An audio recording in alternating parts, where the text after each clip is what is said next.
Is Daily Blast Live. We're talking about what you're talking about. You all ready for this? This is a sham. No. Nope. Y'all, just stop. Get real. Welcome to DBL. It is Tuesday. It's Tuesday, everybody. Good to know. All right, we are very... I was just arguing with Jeff that it was Wednesday. I Were was like, you? Football starts tomorrow. He's like, tomorrow's like, yeah, check the schedule, bro. And I was just a day off. Yeah, we're just living in the moment, guys. Yes. Right, that's exactly right. All right, welcome to DBL. Here's a question for you. Should misinformation be censored on social media? Take a moment. Think it over. The reason we're asking is because Facebook founder Mark Zuckerberg released a letter saying that the Biden White House pressured the company to, quote, censor content that related to COVID in 2021. He also said he believed the government pressure was wrong. Ex-CEO Elon Musk reacted to the news, calling the pressure to censor COVID misinformation as a, quote, First Amendment violation. So what do you all think? Should the government be able to censor misinformation or not? I do want to make two things clear. One, he does say in the letter, this is Mark Zuckerberg, ultimately it was our decision whether or not to take the content down. And we own our decisions, including COVID-19 related changes we made to our enforcement in the wake of this pressure. So I wanted to be clear, they didn't force, they did take it down, but there was a lot of pressure there. What do you think, Jeff? There's a lot that comes in my mind. The first one is, because we kind of just blow that off, like there was no nefarious reason for them to do that. What if you said the same thing about Trump and you're like, he didn't really get those votes, he just asked for them? Isn't that kind of the same thing? They're trying to manipulate someone else's opinion. Trump was trying to manipulate those votes when he was asking in Georgia, and the Biden administration is trying to manipulate information that was going out on Facebook. I don't understand why we just breeze past this, and then it becomes things be censored issue. If you want to talk about that, I'll talk about that, but I think that needs to be said first and foremost. Well, yeah, let's talk about that because, you know, I think the difference between Trump and the manipulation of votes is that affects him. If you put out COVID misinformation, I remember we were talking about COVID, we were in the thick of it, and Erica said something because, and it really stuck with me because it was when they were saying, remember there was a thing about some kind of fish cleaner that you could do something in aquariums, and if you took that, it killed COVID. Chlorophyll. Something like that. And I had never thought about this, but you were like, I was like, that's so silly. Who would do that? And you were like, we live in a country where a lot of people are uninsured and they don't have access to a doctor or Dr. Kohli, and they're going to be doing that. So if Facebook is going to be posting stuff like that, willy-nilly, I don't think I've ever used that phrase before. Don't do it again. Right, no, then they need to then be responsible for the medical costs of the people that do drink the chlorophyll. They're not forcing those people to do it. But I'm just taking the other side. Please, no, please. No, I think that is kind of the point in all of this, and we can Monday morning quarterback this all day long, but I think a lot of us gleefully moved past where we were as a country, as a world, and where the mental states were of a lot of people during that time.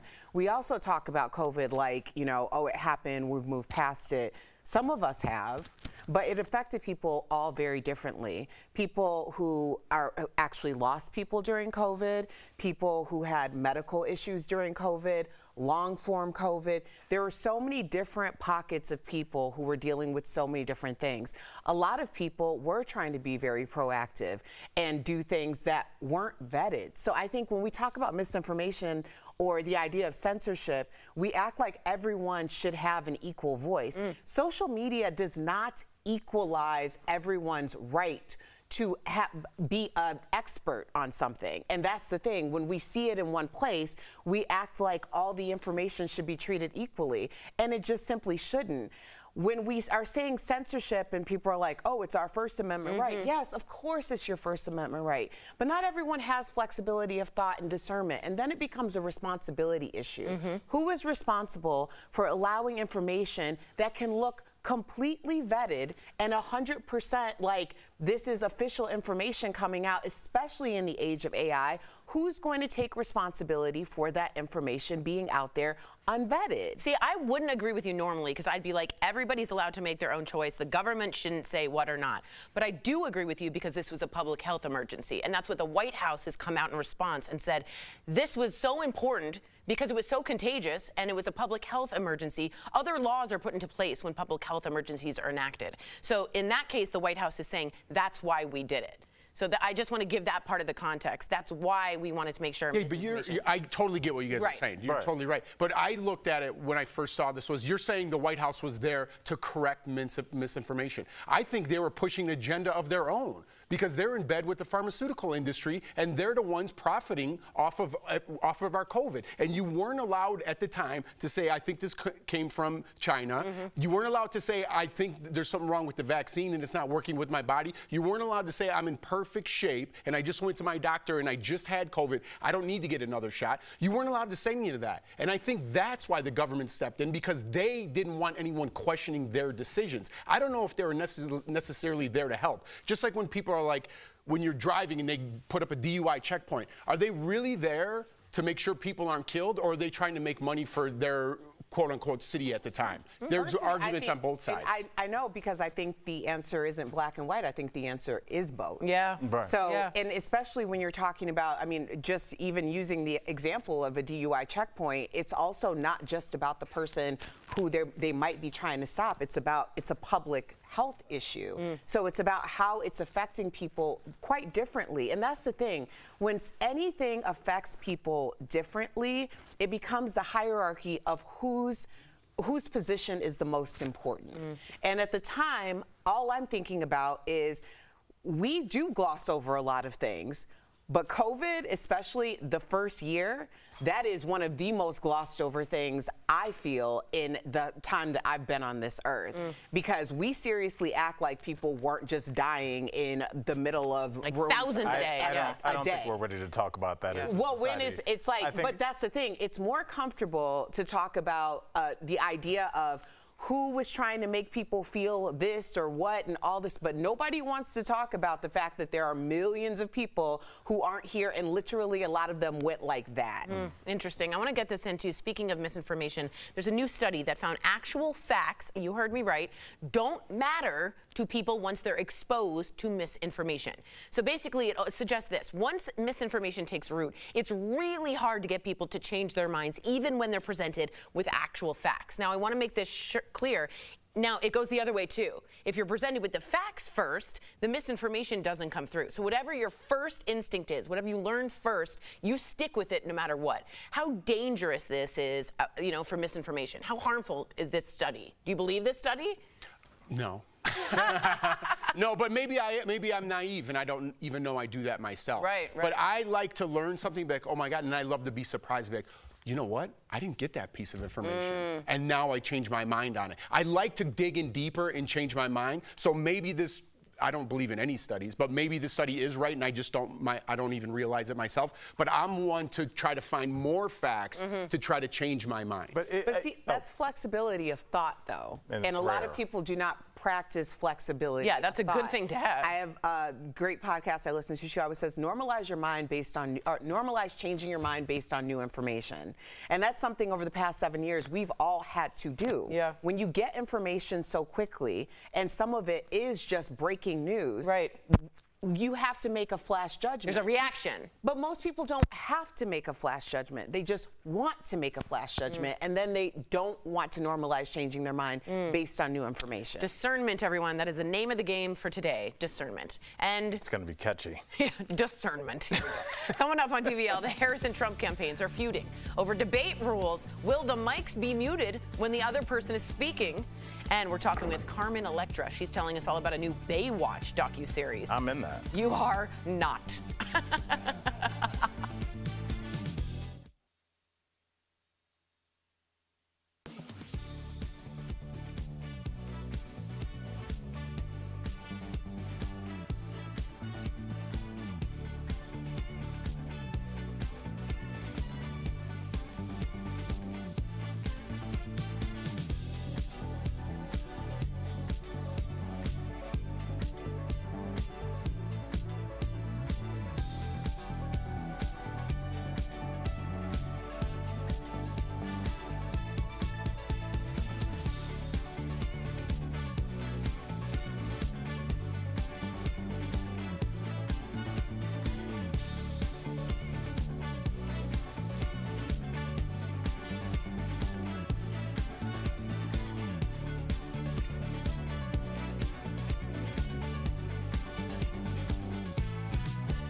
Welcome back to DBL. So the Harris and Trump campaigns are feuding.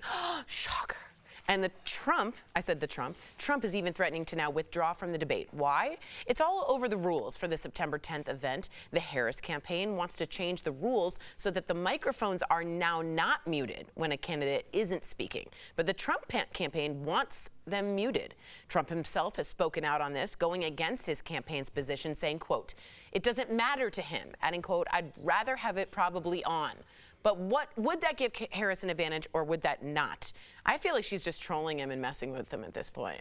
I always thought that this was, when I first saw the story, to be honest, I skimmed it and assumed it was Trump that wanted them on, because I think his best moment in debates is when, if Eric and I are going back and forth, you make a point, and then Trump usually gets in one more, yeah, and that's why you're blank insult, big applause, laughter in the room, and whatever we were discussing is gone, and all they remember is he won that moment. I think that's when he wins debates, is the last kind of comment that he gets in right at the end. So I was surprised that it was him that wanted the mics off. Can I ask you something? Would it behoove Miss Harris to see him optically try to interrupt her, and to see that, because famously we have a clip of the very famous moment of her as VP in that debate. Take a look at this. I just want to show you this. And the truth and the fact is, Joe Biden has been very clear. He will not raise taxes on anybody who makes less than $400,000 a year. He said he's going to repeal the Trump tax cuts. Mr. Vice President, I'm speaking. Well, wait. I'm speaking. It'd be important if you said the truth. If you don't mind letting me finish, we can then have a conversation, okay? Please. Okay. That was sort of a very big moment. Yeah, that was my initial thought, but Trump ain't Pence. So there isn't going to be like that pause, and then there's going to be like you rescinding the time. So I don't know. Is it to perhaps give him the rope? Right.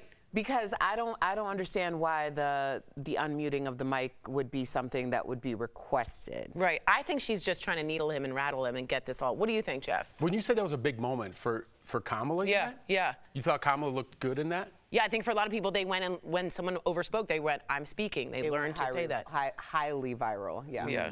All right. But that's fair to say. I didn't think he was being rude at all. I think he was trying. I think that's a debate. I think the microphone should be off for that exact purpose, because I don't think Pence was overly trying to be rude. I think he was just trying to make his point. Donald Trump doesn't have that control, just like Erica said. So I think it's better for Trump and for the nation just to watch and say, "Here's the question, you answer, and let's get your answer," and then mic's off, and then you answer. I definitely think for the people, I don't care about them. It's about the people, and I think the mic should be off. That's totally fair. Otherwise, it's chaos and like a circus. We'll be right back.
time, and I was a wild chick. Everyone tuned in to watch the show because you knew you were going to see someone sexy. I mean, everybody was pretty. Not just white women can look hot and sexy. Anyone can do it. Why'd they have to put that right then on me? Welcome back. The original cast of Baywatch is looking back at their time in the sun during the 90s. Earlier, Carmen Electra joined us to tell us more about the new Hulu docuseries. Take a look. Please help me welcome the beautiful, the talented Carmen Electra.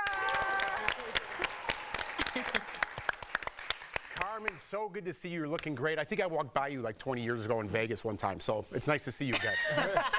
That would make sense. That would definitely make sense. We had such a bond. All right. But you're a recording artist. Let's get into this. And dancer before Baywatch, as Sam just mentioned. So, in fact, Prince gave you your industry name. So how did he come up with Carmen Electra? We were actually watching a movie called Carmen Jones, and the woman Carmen is a dancer. And he just looked at me and said, "You look like a Carmen." And I kind of thought, okay, maybe. But as time went on and we were recording together, it just really felt right, you know, and then we needed a last name, and he said Electra, and I literally felt like it's a superhero name. Now, the new Hulu docuseries after Baywatch, A Moment in the Sun, it highlights how times have changed since Baywatch premiered 35 years ago. So how do you respond to criticism that the show promoted unrealistic body standards? In the docuseries, you'll see why I decided to leave the show. I think we all had some dark moments and some very celebratory moments being on the show. Yeah, I mean, and the show obviously it was about sexy bodies, mm-hmm. and they knew how to work that. I mean, even connecting Baywatch with Playboy was something that they do a lot. And I'm not saying everyone was in Playboy, but I had done Playboy mm-hmm. before Baywatch, and a lot of other girls had done that as well.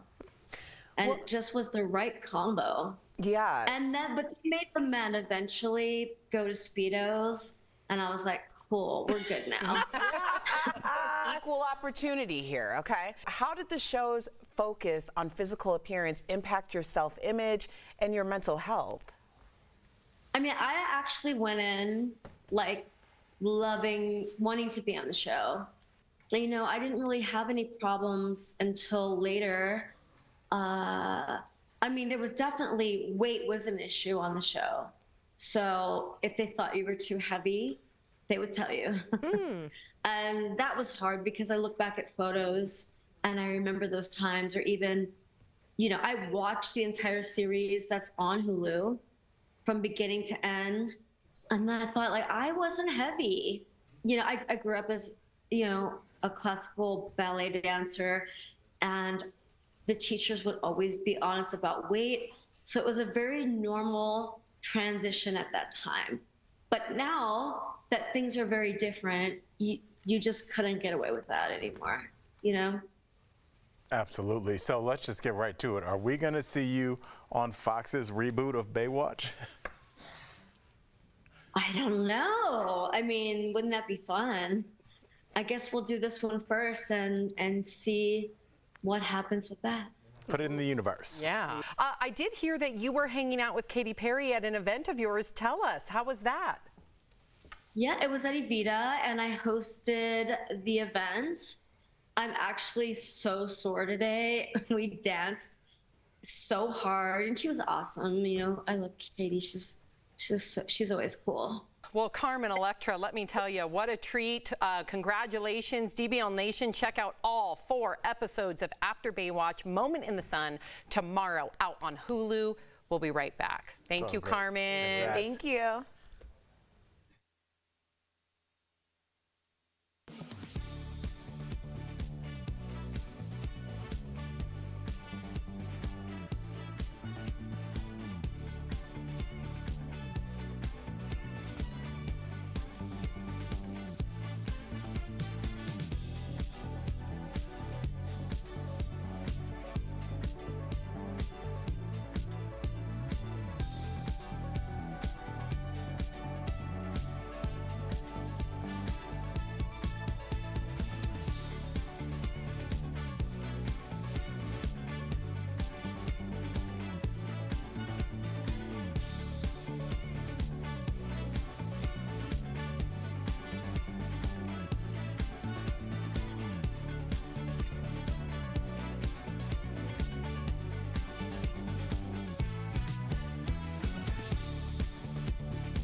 Welcome back. We've got some great products from our friends at Morning Save.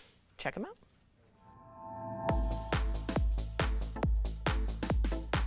Ooh, I'm so excited. So Steph, tell us what you have for us today. First up today, we've got the Copper Chef non-stick stainless steel cookware set.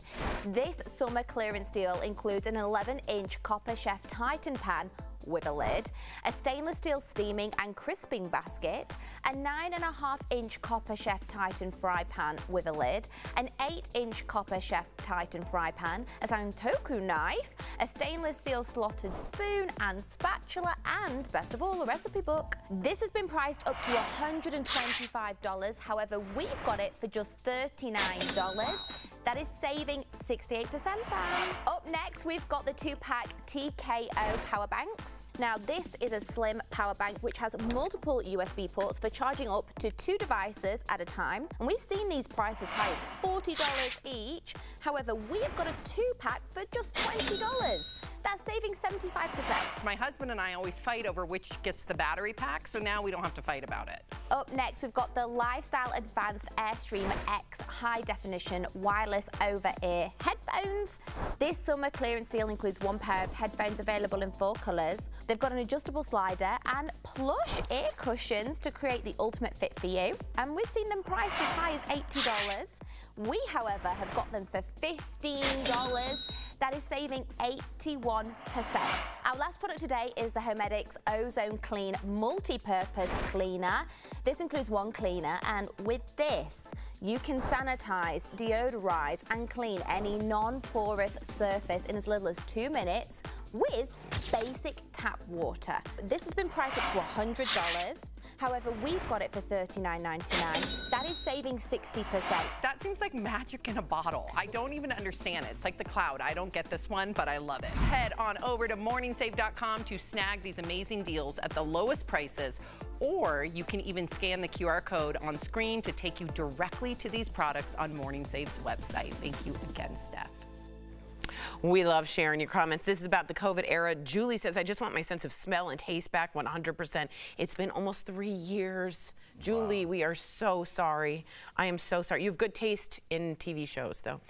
Just Me says, I really hope that someone writes a definitive book about the COVID pandemic and how it affected us personally, socially, politically. Otherwise, we'll forget the chaos and danger. I think it's still too close for Maybe. people. I don't know Too why traumatic. that is. But yeah, the documentaries are coming. It's coming. All right, we'll see you same time, same place tomorrow.